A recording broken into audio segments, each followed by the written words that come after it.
പ്രിയമുള്ളവരെ, ഞാൻ ഗ്രീജി 24ലൂടെ ഒരു പുതിയ പരിപാടിയുമായി നിങ്ങൾക്ക് മുന്നിലെത്തുകയാണ്. ഇനിയുള്ള അരമണിക്കൂർ ചില കൗതുക കാഴ്ചകളും ശാസ്ത്ര സാങ്കേതിക രംഗത്തെ പുത്തൻ വിശേഷങ്ങളും ചില ജീവിത യാഥാർത്ഥ്യങ്ങളും ഒക്കെ നിങ്ങൾക്ക് മുന്നിലെത്തും. കേരളത്തിൻ്റെ ഈ ഇട്ടാവട്ടത്തുള്ള കാര്യങ്ങളല്ല. നമ്മുടെ ഏരിയ കുറേ വിശാലമാണ്, ഈ ഭൂലോകത്തോളം. സ്വാഗതം ഭൂലോകത്തിലേക്ക്.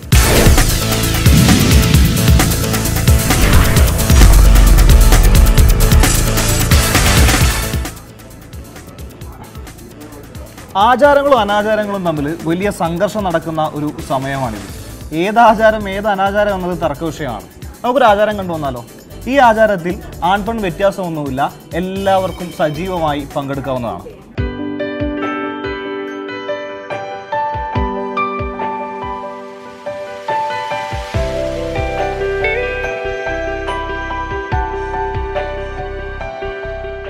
കഴിഞ്ഞ ശനിയാഴ്ച റിയോ ഡി ജനീറോയിലെ കോപ്പക്കാബാന ബീച്ചിൽ അവർ ഒത്തുചേർന്നു.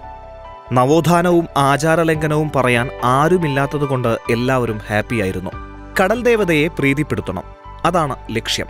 ഉമ്പാന്തെ മതവിഭാഗക്കാരുടെ ഇഷ്ടദേവതയാണ് യമഞ്ചെ. കാണിക്ക അർപ്പിച്ചാൽ പ്രീതിപ്പെടും. മക്കൾക്ക് ധനവും ആയുരാരോഗ്യവും വാരിക്കോരിക്കൊടുക്കും. അതവരുടെ വിശ്വാസമാണ് കേട്ടോ. അവർക്കത് രക്ഷയുമാണ്. ആ രക്ഷയുടെ കവചമാണ് അവരെ മുന്നോട്ടു നയിക്കുന്നത്.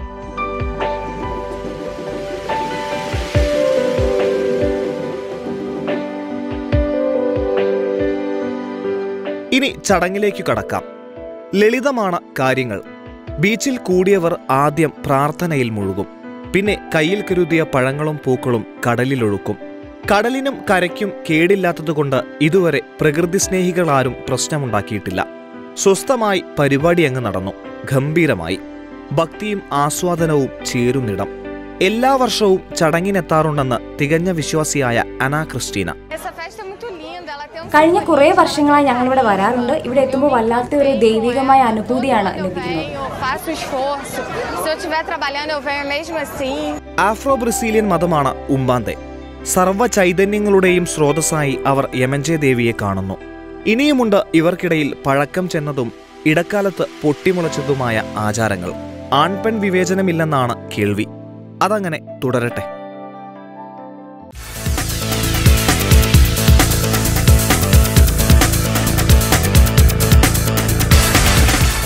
ഒരു ആചാരം കൂടി കണ്ടാലോ? മരണം എല്ലാവരെയും പേടിപ്പിക്കുന്ന ഒന്നാണ്. മരണവുമായി ബന്ധപ്പെട്ട എല്ലാ പ്രതീകങ്ങളും അതുപോലെ തന്നെ നമ്മളെ പേടിപ്പിക്കും. ഒരു ശവപ്പെട്ടി കാണിച്ചു തന്ന് അതിൽ കയറി കിടക്കാൻ പറഞ്ഞാൽ ആരെങ്കിലും ചെയ്യുമോ? ചത്താലും ചെയ്യില്ല. എന്നാൽ അങ്ങനെ ചെയ്യുന്ന ആളുകളുണ്ട് അങ്ങ് തായ്ലാൻഡിൽ. അവരെക്കുറിച്ചുള്ള കാര്യങ്ങൾ നമുക്കറിയാം. പ്രത്യേകം ശ്രദ്ധിക്കണം. ആചാരമാണ്, മിണ്ടാതെ കണ്ടുകൊള്ളണം. ആരെങ്കിലുമൊക്കെ എന്തെങ്കിലുമൊക്കെ ലംഘിച്ചോളും.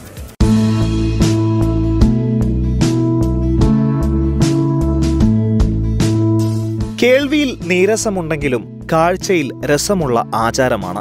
ശവപ്പെട്ടിക്ക് മുന്നിൽ എല്ലാവരും ഭക്തിയോടെ നിൽക്കുകയാണ്, കയ്യിൽ പൂക്കളും പിടിച്ച്. പതിയെ എല്ലാവരും ഒന്നിച്ച് ശവപ്പെട്ടിയിൽ കയറി നിൽക്കും. പിന്നെ മൗന പ്രാർത്ഥനയാണ്. ശേഷം കണ്ണുമടച്ച് ഒറ്റ കിടപ്പ്. കുടുംബമായും ഒറ്റയ്ക്കും കിടക്കാം. ബുദ്ധസന്യാസി വന്ന പിങ്ക് നിറത്തിലുള്ള സിൽക്ക് തുണി കൊണ്ട് ശവപ്പെട്ടി മൂടും. കെട്ടകാലത്തിന്റെ ഒടുക്കം. മരണം എല്ലാറ്റിനുമുള്ള പരിഹാരക്രിയയാണെന്ന് ഇവർ വിശ്വസിക്കുന്നു. മുന്നേ ചെയ്തുകൂട്ടിയ പാപങ്ങളിൽ നിന്ന് മോചനം നേടി അവർ ഉയർത്തെഴുന്നേൽക്കുന്നു, ശുദ്ധി വരുത്തി പുതിയ ജീവിതത്തിലേക്ക്.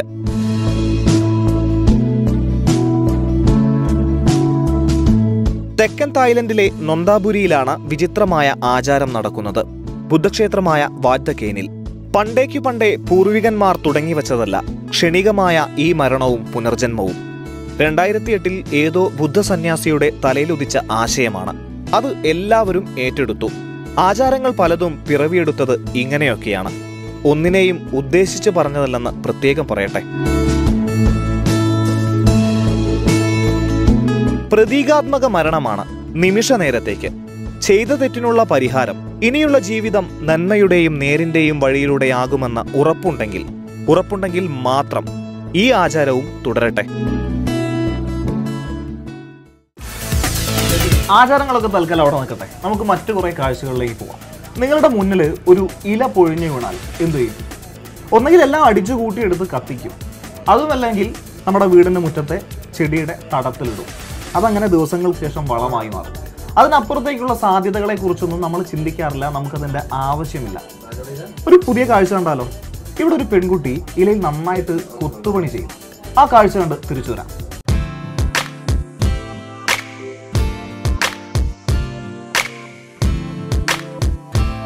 പേര് ലെയ്ത്തിങ്. കയ്യിലൊരു കരിയില കിട്ടിയാൽ കരവിരുതിൽ വിരിയുന്നത് പലതാണ്. കാഴ്ചയ്ക്ക് ഭംഗിയുള്ള എന്തും ഇലയിൽ പിറവിയെടുക്കും.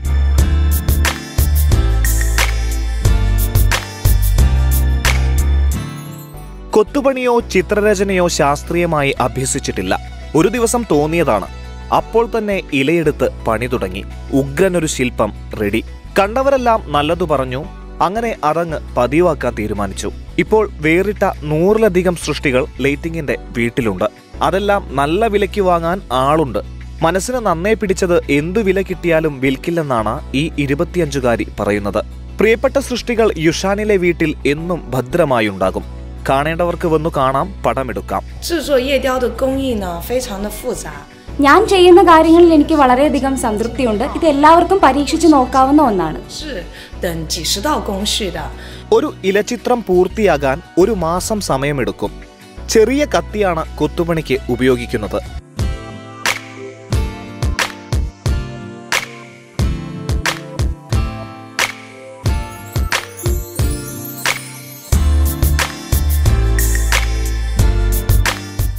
കാരിക്കേച്ചറുകളും ഇലയിൽ കൊത്തിയെടുക്കാനുള്ള ശ്രമത്തിലാണ് ഇപ്പോൾ ലെയ്ത്തിങ്.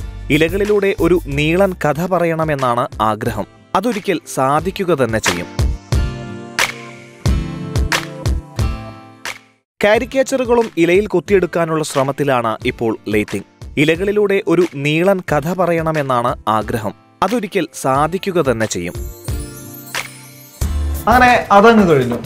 ഈ ചൈന പല കാര്യങ്ങൾക്കും മാതൃകയാണ്. പലതും നമ്മൾ അനുകരിക്കാറുമുണ്ട്. ചൈനയിൽ ഇപ്പോൾ ഒരു കോൺക്രീറ്റ് ഫോറസ്റ്റ് വരുന്നുണ്ട്. കോൺക്രീറ്റ് ഫോറസ്റ്റ് എന്ന ഒരു വിശേഷണം കുറച്ച് കടന്നുപോയി, എങ്കിലും സംഭവം വെറൈറ്റിയാണ്. അതൊന്ന് കണ്ടുവരാം.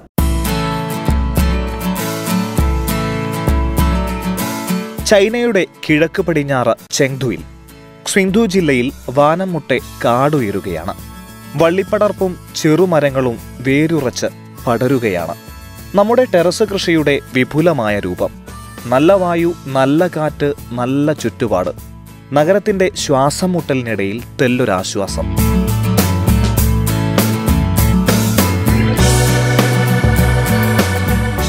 പാർപ്പിട പദ്ധതിക്ക് തുടക്കമിട്ടത് 4 വർഷം മുൻപാണ്. പണിക്കിടെ ബാൽക്കണിയിൽ മരങ്ങൾ നട്ടു. ഫ്ളാറ്റ് ഉയരുന്നതിനൊപ്പം മരങ്ങളും വളർന്നു. പാർപ്പുറപ്പിക്കും മുൻപ് പച്ചപ്പായി. സംഗതി കളറായി, വെറൈറ്റിയായി. പാർക്കാൻ ആളെ കിട്ടുമോ എന്ന സംശയമായിരുന്നു. പണി തീരുമ്പോഴേക്കും എല്ലാ ഫ്ളാറ്റുകളും വിറ്റുപോയി.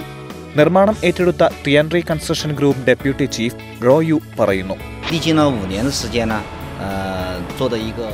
ആദ്യം ജനങ്ങൾ ഇത് ഏറ്റെടുക്കാൻ ഭയങ്കര ബുദ്ധിമുട്ടായിരുന്നു. പക്ഷെ ഇത് ഇപ്പോൾ ജനങ്ങൾ ഭയങ്കരമായിട്ട് ഏറ്റെടുത്ത് തുടങ്ങിയിട്ടുണ്ട്. സമാനമായി 8 ഫ്ളാറ്റ് സമുച്ചയങ്ങൾ സമീപത്ത് ഉയരുന്നുണ്ട്. ഈ വർഷം അവസാനം പണി പൂർത്തിയാകുമെന്ന് പ്രതീക്ഷിക്കുന്നു. നഗരത്തിന്റെ ഓക്സിജൻ സിലിണ്ടർ ആകുമെന്ന അവകാശവാദങ്ങൾ ഒന്നുമില്ല. കാഴ്ചയ്ക്കൊരു ഭംഗി, മനസ്സിനൊരു സുഖം, അതുതന്നെ ധാരാളം.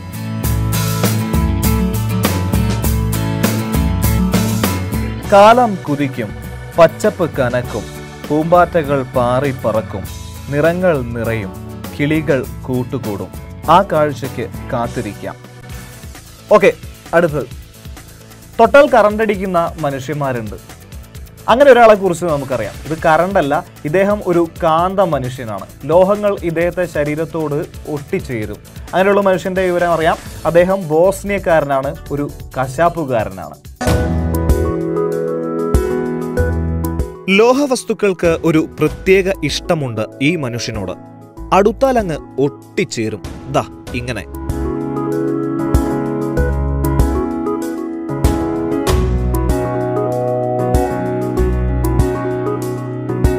നെർമിൻ ഹാലിലാജിക് ബോസ്നിയയിലെ ബിഹാക് സ്വദേശിയാണ്. 2 വർഷം മുൻപാണ് ലോഹങ്ങളോടുള്ള ശരീരത്തിന്റെ പ്രേമം തിരിച്ചറിഞ്ഞത്. ആ പ്രേമം വീട്ടിലെറിഞ്ഞു. നാട്ടിൽ പാട്ടായി. അമാനുഷികനെ തേടി ആളുകളെത്തി. പ്രശസ്തിക്കൊപ്പം പണവും കുന്നുകൂടി. ഇത് അറിഞ്ഞു കേട്ട് ഇപ്പോൾ എന്നെ കാണാൻ ദൂരദേശങ്ങളിൽ നിന്ന് വരെ ഭയങ്കരമായിട്ട് ആളുകൾ വരാറുണ്ട്. ചിലപ്പോഴൊക്കെ പ്ലാസ്റ്റിക് പാത്രങ്ങളും ശരീരത്തോട് ചേർന്നിരിക്കാറുണ്ട്. മറ്റ് ആരോഗ്യ പ്രശ്നങ്ങളൊന്നും തനിക്കില്ലെന്ന് ഈ 32-കാരൻ പറയുന്നു.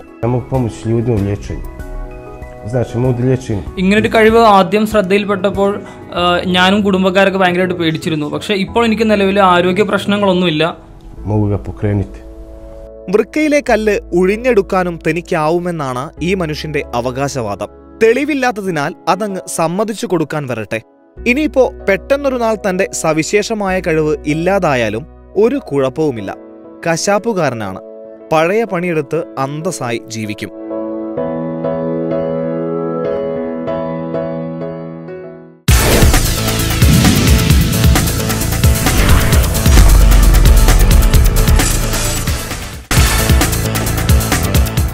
ഇനിയൊരു യന്ത്രിനെ കുറിച്ചറിയാം. ലോകത്തെ ഏറ്റവും കൂടുതൽ പരീക്ഷണങ്ങളും നിരീക്ഷണങ്ങളും ഒക്കെ നടക്കുന്ന മേഖലയാണ് റോബോട്ടിക്സ് സാങ്കേതിക വിദ്യ. രൂപത്തിലും ഉപയോഗത്തിലും ഒക്കെ വ്യത്യസ്തമാർന്ന ഒട്ടനവധി യന്ത്രമനുഷ്യന്മാരെ ശാസ്ത്രജ്ഞന്മാർ ദിനം പ്രതി പടച്ചുവിട്ടുകൊണ്ടിരിക്കുകയാണ്. അതിലൊന്ന് നമ്മളിപ്പോൾ കാണാൻ പോകുന്നതാണ്.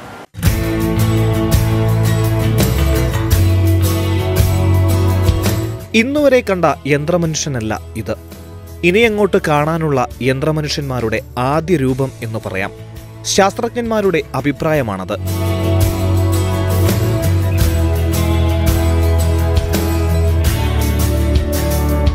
ഉള്ളംകൈയിൽ ഒതുങ്ങും. കാര്യക്ഷമതയും വേഗതയും കൂടുതലാണ്.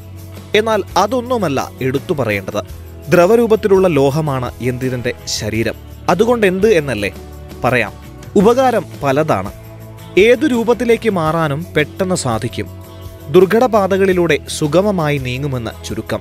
രോഗനിർണയത്തിന് ശരീരത്തിനകത്ത് കടത്താനും ഖനിക്കുള്ളിൽ പരിശോധനയ്ക്കുമെല്ലാം ഉപയോഗിക്കാം. യന്ത്രൻ ഏൽപ്പിച്ച പണി കൃത്യമായി ചെയ്തു തീർക്കും. പ്രൊഫസർ ഷിവു ഴാങ് യന്ത്രിനെ കുറിച്ച് പറയുന്നു.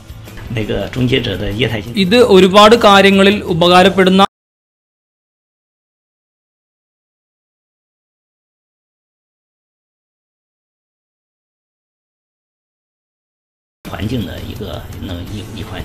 ദ്രവരൂപത്തിലുള്ള ലോഹത്തിന് പുറമെ ലിഥിയവും പ്ലാസ്റ്റിക് ചക്രവുമാണ് ഭാഗങ്ങൾ.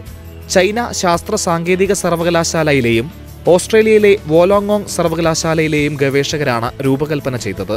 പുതിയ കണ്ടുപിടുത്തം ശാസ്ത്ര സാങ്കേതിക രംഗത്ത് മുതൽക്കൂട്ടാവട്ടെ എന്ന് ആശംസിക്കാം. ഒരു കാലത്ത് മൊബൈൽ ഫോൺ വിപണിയിലെ തലതൊട്ടപ്പന്മാരായിരുന്നു സാംസങ്. ആ പഴയ പ്രതാപം വീണ്ടെടുക്കാനുള്ള തയ്യാറെടുപ്പിലാണ് അവർ. ഒരു പുതിയ ഫോൺ അവർ ഉടൻ തന്നെ രംഗത്തിറക്കും. നമ്മൾ പുസ്തകം കണക്കെ ഇതുപോലെ അടയ്ക്കാനും തുറക്കാനും പറ്റുന്നതാണ് ആ ഫോൺ. ആ ഫോണിന്റെ വിശേഷങ്ങളൊന്ന് കണ്ടാലോ.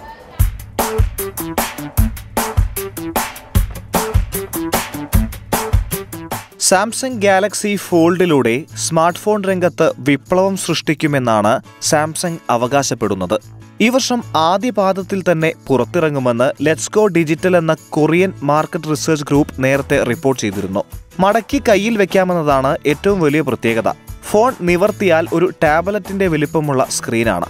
അൺഫോൾഡ് ചെയ്യുമ്പോൾ 7.4 ഇഞ്ച് സ്ക്രീനും ഫോൾഡ് ചെയ്യുമ്പോൾ ഡിസ്പ്ലേ 4.6 ഇഞ്ചായും ചുരുങ്ങും.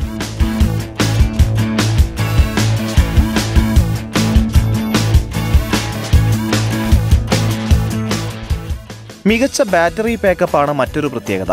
6000 mAh ബാറ്ററിയാണ് ഉപയോഗിക്കുന്നത്. ഫോണിന്റെ 2 ഭാഗങ്ങളിലായിട്ടാണ് ബാറ്ററി ഘടിപ്പിച്ചിട്ടുള്ളത്. 8GB റാമും 128GB ഇന്റേണൽ മെമ്മറിയുമുണ്ട്. 12 മെഗാപിക്സലും 8 മെഗാപിക്സലുമുള്ള 2 മികച്ച ക്യാമറകളാണ് ഫോണിന്റെ പിന്നിലുണ്ടാവുക. ഏറ്റവും പുതിയ സ്നാപ്ഡ്രാഗൺ 8150 പ്രോസസ്സറാണ് ഇതിൽ ഉപയോഗിക്കുന്നത്. ആൻഡ്രോയിഡ് 9P ഓപ്പറേറ്റിംഗ് സിസ്റ്റത്തിന് സാംസങ്ങിന്റെ തന്നെ പുതിയ One UI ഇന്റർഫേസ് പിന്തുണ നൽകും. പ്രതീക്ഷിക്കുന്ന വില 1,28,000 രൂപ.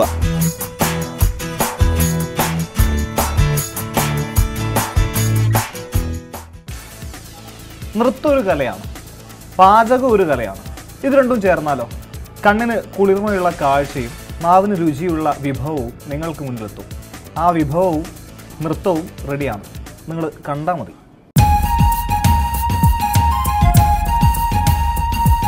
ആദ്യമേ പറയട്ടെ, നർത്തകിയല്ലിത്. ചടുലമായ ചുവടുകൾക്കൊടുവിൽ എന്തു സംഭവിക്കും?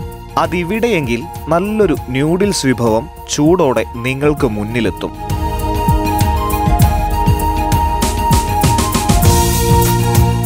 സിച്ചുവാൻ സിറ്റിയിലെ ഹോങ്ലോസി റെസ്റ്റോറൻ്റാണിത്. ഈ കൂടി നിൽക്കുന്നവർ ഭക്ഷണം കഴിക്കാൻ എത്തിയവരല്ല. അതുവഴി പോകുന്നതിനിടെ ഒരു സുന്ദരി പെണ്ണിന്റെ നൃത്തം കണ്ടു. കണ്ണവിടെ ഉടക്കി, കണ്ടു നിന്നുപോയി. എന്നാൽ പിന്നെ അവൾ ഉണ്ടാക്കിയത് കഴിച്ചേക്കാമെന്ന് കൂടിയവരിൽ മിക്കവർക്കും തോന്നും. അവർ റെസ്റ്റോറൻറ്റിൽ കയറും, ഭക്ഷണം കഴിക്കും.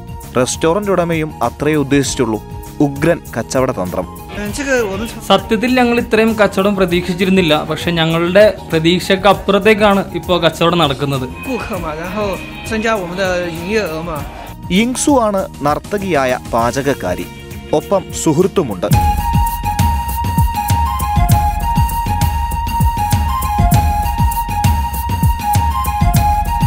റെസ്റ്റോറന്റ് ഇപ്പോൾ നല്ല ലാഭത്തിലാണ്. കഴിക്കാനെത്തുന്നവരുടെ എണ്ണം വർദ്ധിക്കുകയാണ്. പറഞ്ഞു കേട്ടെത്തുന്നവരാണ് കൂടുതൽ. കയ്യിൽ നല്ല പ്രോഡക്റ്റ് ഉണ്ടായിട്ട് കാര്യമില്ല. അത് മാർക്കറ്റ് ചെയ്യാനും പറ്റണം. അതിന് പയറ്റുന്ന അടവുകൾ വ്യത്യസ്തമാകണം. ആളുകളെ ആകർഷിക്കണം.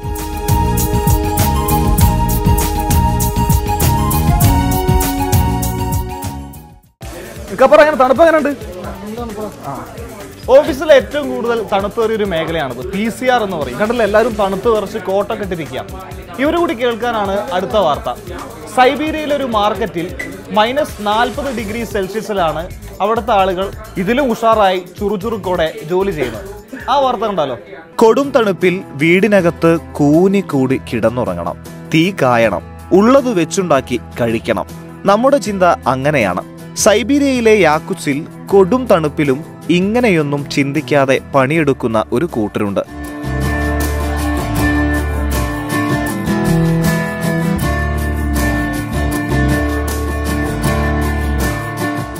ലോകത്തെ ഏറ്റവും തണുപ്പേറിയ ചന്തയാണ് യാക്കുത്സ്. -40 ഡിഗ്രി സെൽഷ്യസ് ആണ് ഇപ്പോഴത്തെ താപനില. തണുപ്പ് പണിയെ ഒട്ടും ബാധിക്കുന്നില്ലെന്നാണ് കച്ചവടക്കാർ പറയുന്നത്. കയ്യിൽ കാശു വേണ്ടേ? ജീവിച്ചല്ലേ പറ്റൂ. ഇതല്ല, ഇതിനപ്പുറവും ചെയ്യേണ്ടി വരും. മീൻ വിൽപ്പനക്കാരനായ കിരിൽ നസിമോവ്. ഇതിലും വലിയ തണുപ്പിൽ ഞങ്ങൾ ജോലി ചെയ്തിട്ടുണ്ട്. പക്ഷെ ഇപ്പൊ നിലവിലുള്ള ഈ തണുപ്പ് ഞങ്ങളെ സംബന്ധിച്ചിടത്തോളം ഒരു വിഷയമല്ല. തണുപ്പിൽ മീനെല്ലാം മരം പോലെയാകും. ഇറച്ചിയും അതുപോലെ തന്നെ. ഒന്നും കേടാവുമെന്ന പേടി വേണ്ട. മീൻ മുറിച്ചെടുക്കാനാണ് പണി. 20 വർഷമായി ഇതേ ചന്തയിൽ കച്ചവടം നടത്തുന്ന മരിയ സ്റ്റെർക്കോവ. പലപ്പോഴും രാവിലെ വീട്ടിൽ നിന്ന് ഇറങ്ങാൻ മടിയാവും. പിന്നെയും കുടുംബത്തെക്കുറിച്ച് ഓർക്കുമ്പോൾ വരുന്നതാണ്. -50 ഡിഗ്രി സെൽഷ്യസിലും കൂളായി ജോലി ചെയ്ത ആളുകളാണ്. അവരെ അങ്ങ് തണുപ്പ് കാട്ടി പേടിപ്പിക്കേണ്ട. നല്ല കനത്തിൽ വേഷം ധരിച്ചാൽ തണുപ്പിനെ ഒരു പരിധിവരെ പ്രതിരോധിക്കാമെന്ന് ഇവർ പറയുന്നു. മറ്റ് കുറുക്കുവഴികളൊന്നുമില്ല. തണുപ്പത്തും തണുപ്പകന്നാലും ഇവർ ഇവിടെ തന്നെ ഉണ്ടാകും.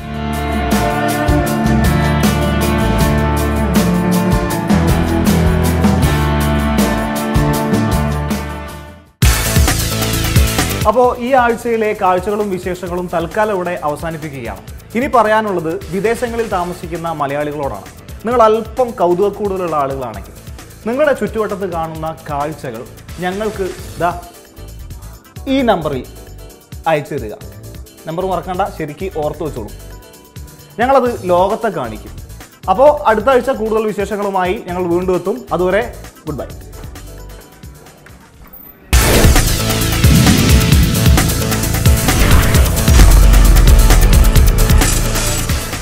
വാർത്തകളുടെ ലോകത്ത് വജ്രമൂർച്ചയുമായി എത്തിയ 24 ഇപ്പോൾ നിങ്ങളുടെ സ്മാർട്ട് ഫോണിലും സ്മാർട്ട് ടിവിയിലും. DTHO കേബിൾ കണക്ഷനോ ഇല്ലെങ്കിൽ പോലും ഇപ്പോൾ നിങ്ങളുടെ സ്മാർട്ട് ടിവിയിൽ ഇന്റർനെറ്റ് ഉപയോഗിച്ച് യൂട്യൂബ് ആപ്പിലൂടെ 24 ന്യൂസ് ചാനൽ നിങ്ങൾക്ക് ലൈവായി കാണാം. അതുമല്ലെങ്കിൽ നിങ്ങളുടെ സ്മാർട്ട് ഫോണിൽ നിന്നും സ്ക്രീൻ മിററിംഗിലൂടെ 24 നിങ്ങളുടെ സ്മാർട്ട് ടിവിയിൽ HD ദൃശ്യമികവിൽ ഇപ്പോൾ ആസ്വദിക്കാം. 24 നിലപാടുകളിൽ സത്യസന്ധത. This is 24.